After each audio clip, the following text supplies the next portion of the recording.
کو پتہ ہے کہ ہم نے نعرہ لگانا ہوتا. خوب عزیز محترم، خلاصہ کلام آپ کی خدمت میں عرض کروں. سب سے پہلے تو لطف پروردگار ہے. بلال بھائی نے بڑی خوبصورت بات کی. ہمارے دوستان ایران سے جو ہیں ڈاکٹرز، انہوں نے خوبصورت باتیں کی. فارسی کے اندر دامن وقت میں چونکہ گنجائش نہیں تھی اس لیے ہم اس کا ترجمہ نہیں کر پائے. میں کوشش کروں گا ان سب کی جو گفتگو ہے اس کو ترجمے کے طور پر آپ کی خدمت میں پیش کر دوں. 2-3 باتیں کروں گا، اس سے زیادہ نہیں کروں گا. دیکھیے، امام نے ہم پر لطف کیا ہے کہ اپنے چاہنے والوں کو پوری دنیا سے بلایا اور اکٹھا کیا، اور ان کی میزبانی بھی خود نور حسین علیہ السلام کرتے ہیں. اچھا، جب ہم یہاں پر آ گئے، اب 10 سال سے ہم یہ کانفرنس کر رہے ہیں، ابھی تک ہم اگلے مرحلے میں داخل نہیں ہوئے. پہلے ہی مرحلے میں ابھی تک تعریف کرتے ہوئے اور 40 کو بیان کرتے ہوئے ہمارے خطباء ذاکرین کیا کہتے ہیں؟ کوئی یہاں پر بھوکا نہیں ہے، ہر طرح کا کھانا مل رہا ہے، پاؤں کا مساج ہو رہا ہے، مواقب لگے ہوئے ہیں، پانی دیا جا رہا ہے، خدمت کی. یہ ایک پہلو ہے. ہم کب تک اسی ایک پہلو کو بیان کرتے رہیں گے؟ ہمیں تمام تر پہلوؤں کو لے کر آگے بڑھنا ہے. کبھی تو بیٹھ کر سوچیں کہ یہ پہلا مرحلہ ہے، اب اگلے مرحلے میں جائیں. اچھا، امام نے ان کو اکٹھا کیا، ہم نے تو نہیں کیا نا، ہم تو خود امام کی صدا پر جو ہے نا. اور دیکھیے، امام جانتے تھے قیامت تک کے حالات کو.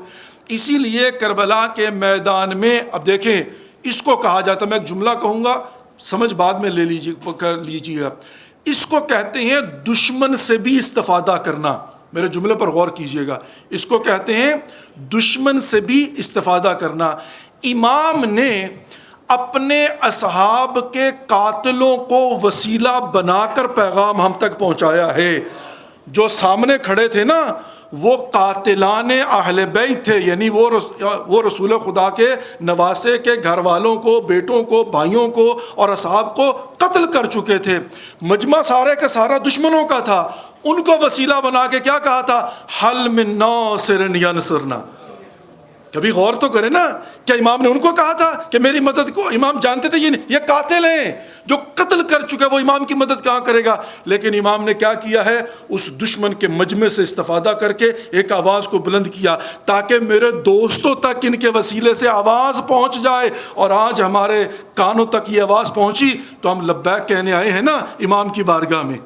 اب امام نے انتظام کیا، آئمہ نے انتظام کیا، امام صادق نے انتظام کیا، اور آج الحمدللہ رب العالمین یہ پوری بستی بس گئی.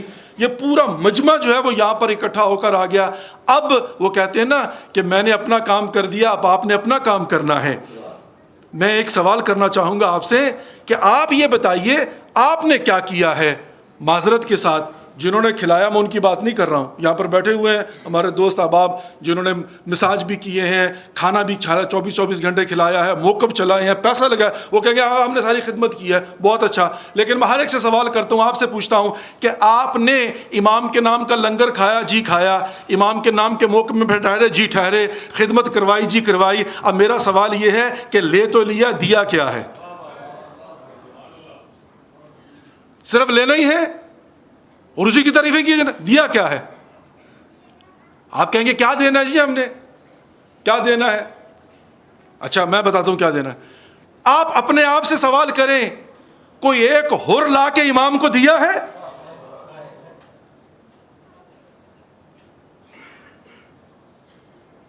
کبھی توجہ کی؟ یہ سارا شیعہ مجمع ہے 99%. ہمیں تو چاہیے ہندوؤں کو لے کر آئیں، سکھوں کو لے کر آئیں، یہودیوں کو لے کر آئیں، عالم اسلام کی شناخت کروائیں، فخر سے بتائیں یہ ہیں ہم مسلمان، یہ ہیں اسلامی تعلیمات، یہ ہے ہمارے رسول کا آخری خطبہ اور اس کی امپلیمنٹیشن. شیعت سے اس کو باہر نکالیں، اہل سنت کو لے کر آئیں، بلائیں ان کو، دعوت دیں. اور اگلی بات، ایک ہوتی ہے مجلس، ایک ہوتا ہے جلوس. ہم مجلس کرتے ہیں اپنے لیے، جلوس نکالتے ہیں دوسرے کے لیے. مجلس ہوتی ہے حسین حسین کرنا ہے، 10 محرم کو جلوس ہوتا ہے کہ دوسروں کے گھر کے سامنے سے گزرنا ہے تاکہ قیامت کے دن یہ نہ کہیں مجھے پتہ نہیں چلا. ہم کہیں اتمام حجت کے طور پر تمہارے گھر کے سامنے سے ذوالجناح بھی لے کے گزرے تھے, علم عباس بھی لے کے گزرے تھے. کیسے کہہ سکتے مجھے پتہ نہیں چلا؟ اب مجھے لگ رہا ہے کہ جیسے ابھی آقا مقدم فرما رہے تھے کہ پوری دنیا نے اس وقت, میڈیا نے اس وقت بائیکاٹ کیا ہوا ہے, کوئی خبر نہیں دے رہے. اے بندگان خدا, تم اپنے اسلاف کی کردار کو اور تاریخ کو بھول گئے ہو. حجاج ابن یوسف نے کون سا ظلم تھا جو نہیں کیا؟ صدام لعین تک کون سا ظلم نہیں ہوا؟ بنی امیہ بنی عباس نے ہم پر کیا ظلم نہیں کیا؟ میڈیا کہاں ہمارے پاس تھا؟ حکومت کہاں ہمارے پاس تھی؟ مورخ کہاں ہمارے پاس تھا؟ تو پھر یہ بتاؤ نا کہ وہ کون سا ممبر تھا جس کے نتیجے میں آج یہ کروڑوں لوگ یہاں موجود ہیں. تو ہم تو کسی نہ کسی طریقے سے, اب بات سمجھ میں آئی؟ یہاں پر امریکہ سے آئے ہوئے مومنین بیٹھے ہوئے ہیں, آپ بہت بڑے میسنجر ہیں. اب بات سمجھ میں آئی؟ آپ پر بھی اللہ ہی کا لطف ہوا امام کے صدقے میں, پہلے وہاں بھیجا ہے اور پھر وہاں سے بلایا ہے. اب واپس جانا ہے تو پیغام لے کے جانا ہے کہ ہم تو قائل ہیں اس بات کے کہ دشمن نے تاریخ میں ہم پر ظلم کیا, لیکن ہم نے پھر بھی ممبر حسینی سے, عزائے حسینی سے, جلوس عزا سے اپنے آپ کو بھی بچایا, اپنے عقیدے کو بھی بچایا. اب پھر وقت آن پہنچا ہے کہ اس مشی کو جو یہاں پر موجود ہے دنیا کے گوش و کنار میں جلوس کی طرح پہنچائیں اور کہیں اے میڈیا والے, اگر تو یہاں دیکھنے نہیں آتا کہ دکھائے تو تیرے ہیڈ کوارٹر کے سامنے سے مشی نکالیں گے تاکہ تو دکھانے پر مجبور ہو جائے. عزیزان محترم, توجہ کیجئے, اپنی فکر کو بلند کیجئے. امام نے یہ لطف کیوں کیا ہے؟ تاریخ کربلا کو کیوں پڑھتے ہیں؟ بی جہت نہیں ہے. جانتے ہیں کیوں یہ ٹریننگ؟ اور میں فارسی میں عرض کر رہا تھا, اس کو کامل کر دوں. امام نے ٹریننگ کی ہے. ہم نے یہیں پر بیٹھ کر کہا تھا کہ ہمیں اب اس کو پوری دنیا میں لے کر جانا ہے, اور کیا ہوا؟ کرونا آ گیا. کرونا آ گیا. جب کرونا آیا تو لوگ گھروں میں بیٹھ گئے. جن کو امام کے نام پر مواقع والوں نے 4-5 سال تک مفت میں کھانا کھلایا تھا. عزیزان محترم, کوئی بھی چیز بغیر حکمت کے نہیں ہوتی. اگرچہ لوگ کہتے ہیں آقا یہ آ جاتے ہیں ایسے ہی مفت میں, رہنے کو مفت مل جاتا ہے, کھانے کو مفت مل جاتا ہے, یہ زیارت کم کرنے آتے ہیں, یہ ویسے ہی اس لالچ میں آ جاتے ہیں. میں ان کو اس وقت بھی کہا کرتا تھا اور آج بھی کہتا ہوں, خبردار یہ نہ کہو. کیوں؟ اس لیے کہ آج بھی پردہ غیبت میں ایک محمد کا بیٹا بیٹھا ہے جس کو پتا ہے کہ ہر چیز سے فائدہ کیا لینا ہے. جانتے ہو کیا ہوا؟ ہوا یہ کہ اب مواقف جو ہے وہ یہاں پر ٹریننگ ہو گئی تھی. جب کرونا آیا نا تو ظاہر ہے کربلا آ نہیں سکتے تھے, تو کیا ہوا؟ گھر والوں نے بیٹھ کر کہا 6 سال تک حسین کے نام پر مواقع میں خدمت کروائی ہے نا, اب کیا کریں؟ اب 40 آیا ہے تو اپنے گھر کے سامنے موقف لگائیں. کسی سے پوچھنا نہیں پڑا, ان کو پتا تھا موقف کیسے لگایا جاتا ہے, کھانا کیسے کھلایا جاتا ہے, خدمت کیسے کی جاتی ہے. پاکستان کی حکومت پریشان ہے, اس کے پیچھے ایجنڈا کیا ہے؟ میں نے لاہور میں گورنر ہاؤس کے سامنے یہ کہا تھا, میں نے کہا تھا پریشان نہ ہو ایجنسیوں والوں, میں تمہیں بتاتا ہوں ان کی ٹریننگ کس نے کی ہے. جس نے ان کی ٹریننگ کی ہے اس کا نام امام حسین علیہ الصلوۃ والسلام.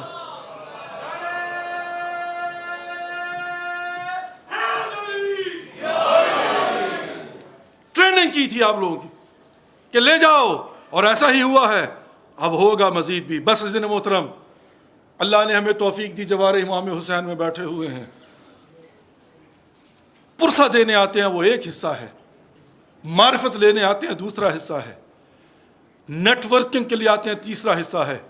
اور فقط آبروئے تشیع نہیں, میں بار بار کہہ رہا ہوں, آبروئے اسلام بچانے کے لیے امام حسین نے یہ مجمع اکٹھا کیا. کیوں ضروری ہے ٹریننگ؟ چونکہ 12ویں امام کے ظہور کا انتظار ہے. امام لشکر امام زمانہ کو تیار کر رہے ہیں, اسی لیے ہم اپنے جوانوں کو لے کر آتے ہیں, بچوں کو لے کر آتے ہیں, بوڑھوں کو لے کر آتے ہیں. نمبر 1, شکریہ ادا کرنے آتے ہیں. مولا آپ کا شکریہ ادا کرنا ہے ہم نے, کہ آج تک ہمارے پاس جو کچھ بھی ہے وہ آپ کے صدقے میں ہمیں ملا ہوا ہے. عزیزان محترم, سرزمین کربلا. کہاں بیٹھے ہیں آپ؟ کربلا میں. پاکستان میں مجلس پڑھتے ہیں نا ہم لوگ، امریکہ میں ہم کہتے ہیں مومنین آئیے میں آپ کو کربلا لے چلوں. کہتے ہیں تصور کیجیے آپ کربلا میں ہیں. اب میں آپ کو کیا کہوں کہ آپ کیا تصور کریں، آپ کہاں پہ ہیں؟ یہ وہ سرزمین کربلا ہے جس میں خون حسین شامل ہے. حسین کے بدن کے ٹکڑے شامل ہیں. حسین کے لال جہاں پر گرے تھے. شکریہ ادا کریں نا مولا کا. مولا آپ کا شکریہ، آپ نے ہمیں توفیق دی ہے. دل چاہتا ہے دو باتیں آپ کی خدمت میں پیش کروں. میں نہیں کہوں گا اپنی آوازوں کو بلند کریں. جانتے ہو کیوں؟ کتنا آہستہ بھی گریہ کریں گے تو امام تک آپ کی آواز پہنچ جائے گی، چونکہ امام کے جوار میں بیٹھے ہوئے ہیں. عزیزان محترم، میرے مولا حسین نے دین اسلام کی بقا کے لیے سب کچھ قربان کر دیا ہے. اور کیا کیا قربان کیا ہے میرے مولا حسین نے. ایک 18 سال کا جوان ہے جس کا نام ہے علی اکبر. 18 سال کا جوان ہے جس کا نام ہے علی اکبر. عزادارو، وہ علی اکبر کہ جس سے حسین کو اتنی محبت تھی کہ مادر علی اکبر کہتی ہے اکثر رات کو میں نے دیکھا حسین جھولا اکبر پہ جھکے ہوتے تھے اور بار بار اکبر کے چہرے کی زیارت کرتے تھے. عزادارو، ایک دن وہ آیا جسے 10 محرم کہتے ہیں، اور ایک مرتبہ علی اکبر آئے ہیں اپنے بابا کے پاس. کہا بابا کیا اجازت ہے کہ میں مقتل میں چلا جاؤں؟ عزادارو سنو گے، میرے مولا حسین نے ہر شہید کو روکنے کی کوشش کی ہے. واحد شہید وہ اکبر ہے جس کو روکنے کی کوشش بھی نہیں کی. کہا بیٹا علی اکبر، میں نے تجھے اجازت دی تم چلے جاؤ، لیکن ہاں جس ماں نے تجھے 18 سال تک پالا ہے اس سے جا کے اجازت لے لو. عزادارو، میرے مولا علی اکبر گئے ہیں اپنی ماں کے پاس، شہزادی زینب کے پاس. کہا ماں، پھپھی اماں، اکبر کو جانے کی اجازت مل گئی ہے، میں جا رہا ہوں. عزادارو، اتنا سننا تھا. ایک مرتبہ شہزادی نے کہا اکبر تھوڑی دیر کے لیے رک جا. حمید ابن مسلم کہتا ہے میں نے دیکھا خیمے کا پردہ ہٹتا ہے پھر بند ہو جاتا ہے. کہا مجھے یوں لگا کوئی جوان خیمے سے نکلنا چاہتا ہے، کوئی بی بی اس کا دامن پکڑ کے کہتی ہے اکبر تھوڑی دیر کے لیے اور رک جا. اللہ اکبر. عزادارو، اکبر گھوڑے پر بیٹھے زین پر بیٹھ کر گئے مقتل کی طرف. اور ایک مرتبہ اکبر نے کیا دیکھا کہ پیچھے سے کسی کے قدموں کی آہٹ ہے. پیچھے مڑ کے دیکھا بوڑھا باپ آہستہ آہستہ پیچھے پیچھے چلا آ رہا ہے. اکبر نے کہا بابا آپ نے مجھے اجازت دے دی ہے، اب میرے پیچھے کیوں آ رہے ہو؟ کہا بیٹا اکبر تو نہیں سمجھے گا، اگر تو میری طرح کا بوڑھا باپ ہوتا اور تیری طرح کا ایک جوان بیٹا ہوتا، تجھے پتا چلتا ایک بوڑھا باپ ایک جوان بیٹے کو مقتل کیسے بھیجتا ہے. عزادارو سنو گے، اکبر میں گئے ہیں مقتل میں. بس ایک مرتبہ اکبر گھوڑے سے زمین پر گرے ہیں اور گرتے ہوئے کہا تھا علیک السلام، بابا میرا آخری سلام. میرے مولا حسین نے یہ سنا، خیمے سے نکلے. اب جب جانے لگے ہیں مقتل کی طرف، اللہ جانے رسی میں پاؤں اٹکا ہے یا آنکھوں کا نور ختم ہو گیا ہے. میرے مولا اسی سرزمین کربلا پہ منہ کے بل زمین پر گرے اور بڑی ہمت کر کے اٹھے. اب ہمارے مولا سے چلا نہیں جا رہا، اور ریگتے ہوئے اکبر کے پاس پہنچے. اکبر کے سینے میں برچی لگی ہے. کہا بیٹا اکبر آنکھیں کھولو، بابا آ گیا ہے. عزادارو، ایک مرتبہ اکبر نے کہا بابا سینے میں برچی لگی ہے، درد بڑا ہے. عزادارو، میرے مولا حسین دو زانو ہو کے بیٹھے، سینے میں ہاتھ رکھا اور برچی کو نکالا. انا للہ و انا الیہ راجعون. روح اکبر پرواز کر گئی. مولا حسین آپ کے اکبر کا غم بیان کر رہا ہوں، مولا آپ کی مظلومیت کا ایک جملہ آپ کے چاہنے والوں کو پیش کرنے لگا ہوں، عزادار اکبر کی شہادت ہو جاتی ہے، میرے مولا حسین کھڑے ہیں، اصغر کا لاشا اٹھا لائے تھے، حر کے بیٹے کا لاشا اٹھا لائے تھے، اب جوان بیٹا ہے اور حسین اکیلا ہے۔ اللہ اکبر، اللہ اکبر۔ عزادارو جانتے ہو میرے مولا حسین نے کیا، جن کی جوان اولادیں ہیں وہ اس جملے کو سمجھیں گے۔ میرے مولا نے ایک مرتبہ اکبر کے دونوں بازو اپنی گردن میں ڈالے ہیں، حسین کا سینہ اکبر کے سینے کے ساتھ لگا ہوا ہے، حسین جانتا ہے یہ آخری مرتبہ اپنے بیٹے کو سینے سے لگا رہا ہوں۔ آہستہ آہستہ قدم چلتے ہوئے خیمے کی طرف بڑھے ہیں، جب پہنچے نا خیمہ گاہ کے قریب، اب حسین سے چلا نہیں جا رہا، کہا ہاشمی بچوں مجھ حسین کی مدد کرو، جوان بیٹے کا لاشا اٹھا کے خیمے تک لایا نہیں جا رہا۔ عزادارو حسین نے استغاثہ بلند کیا ہے، ایک مرتبہ خیمے میں آواز پہنچی ہے، ایک بہن ہے جس کا نام زینب ہے، وہ خیمے سے باہر نکلتی ہے، کہا حسین رکو میں زینب آتی ہوں اکبر کی لاش اٹھانے کے لیے۔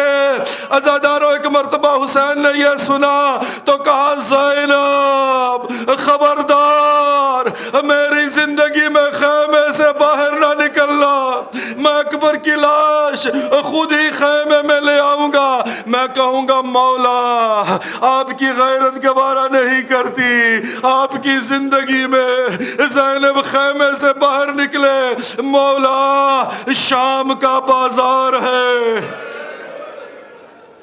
شرابیوں کا مجمع ہے، یزید کا دربار ہے، زینب کے سر پہ چادر نہیں ہے۔ سید سجاد وہیں پر تو کھڑے ہو کے کہہ رہے تھے اے کاش میری ماں نے مجھے پیدا نہ کیا ہوتا، میں یہ منظر نہ دیکھتا۔ اللہ لعنت اللہ علی قوم الظالمین وسیعلم الذین ینقلبون۔ پروردگار یا خالق اکبر یا خالق کائنات، یا غفور یا رحیم یا کریم یا غفار یا ستار یا حی یا قیوم، یا اللہ ہماری اس قلیل سی عبادت کو اپنی بارگاہ میں ہدیۃً مقبول و منظور فرما۔ پروردگار جو مومنین و مومنات بے اولاد ہیں اولاد صالح عطا فرما، جو بیمار ہیں بیمار کربلا کا صدقہ شفائے کامل و عاجل عنایت فرما۔ پروردگار ہمارے گناہان کبیرہ و صغیرہ معاف فرما، ہمیں آئندہ گناہان کبیرہ و صغیرہ سے محفوظ فرما، شر شیطان سے جن و انس کے شر سے محفوظ فرما، ہم سب کا خاتمہ بالخیر فرمانا، ہمارے مرحومین کی مغفرت فرما، ان کی قبروں پر خصوصی رحم و کرم عطا فرما۔ پروردگار اب ہم اپنی مرضی سے نیت کر کے تیرے لطف و کرم سے حسین کے در پہ پہنچتے ہیں، مرنے کے بعد ہماری روحوں کو اجازت دینا در حسین پر تا قیامت منتظر رہیں۔